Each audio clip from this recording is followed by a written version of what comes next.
Am I hypocritical if I just were to wear the hijab in Ramadan and then no?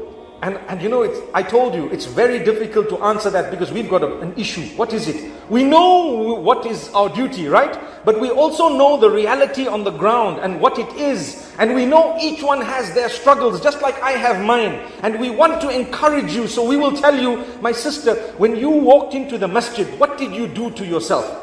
You will say, well, I tried to cover myself as best as possible. Why? Because you know what? This was the house of Allah. I know I've got a duty, but when I came to the house of Allah, I felt more obliged to be more appropriately dressed in a way that perhaps I will not displease Allah in His own house. Surely that's recommended. I mean, surely it's commendable, to say the least. Commendable, right? Because you walked in and you felt for a moment, hey, you know what? This is the house of Allah. When you go to Mecca, for example, you won't just walk around in whatever you might have been if you weren't properly dressed. Just an example. The guys who smoke, they won't just light a cigarette and start smoking in the middle of nowhere. No, they won't. It's a sign of Iman when you say, hey, hang on, this is the house of Allah, throw this thing away. Sometimes when you see a religious person, it happens that you tend to throw away the cigarette. I know of people who do that. I know of some people, they have the scarf on their shoulders, and suddenly you see a guy with a beard and you put the scarf up. I used to wonder when I was in India, and it used to happen a lot. And I used to say, am I the only man here? And I realized, yes, I am. Subhanallah. When I say yes, I am, I mean, you know what? You got a beard. You actually, somehow, something happens to them, And they just feel, no, gosh. But I want to tell you, it's from the hadith of the Prophet ﷺ regarding the angels. And the hadith says, the angels are affected by what a normal pious human being would be affected by in terms of negativity. When a person does something that is not upon the level of morality or values that Islam teaches. Did you hear what I just said? So the angels, they get affected by it. إِنَّ الْمَلَائِكَةَ لَتَتَأَذَّى. Meaning these angels, they feel this adha, this discomfort, this pain. When I say pain, I mean it's like a grief at what is done in terms of that which would affect a normal pious human being.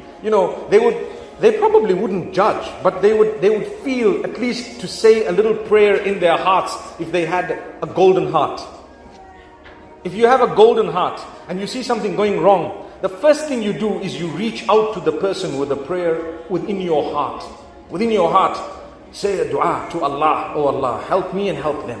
Help me in my own mess and help them in whatever they're going through. That's what it is.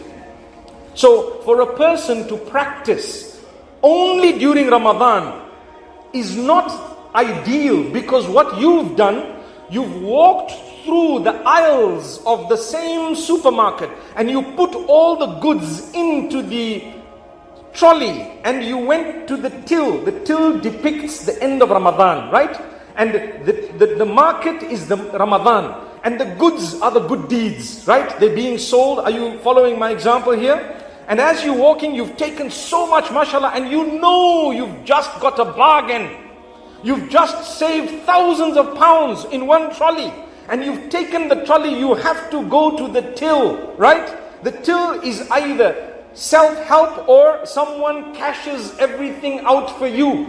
And as they're cashing it out, you need to walk out of that supermarket or store with the goods, not without them.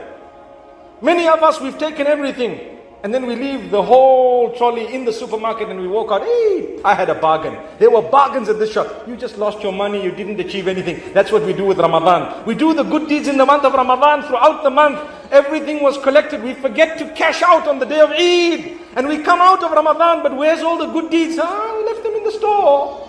Allahu Akbar. Do you see the example I've given you? It is similar to what we do in Ramadan, inside out.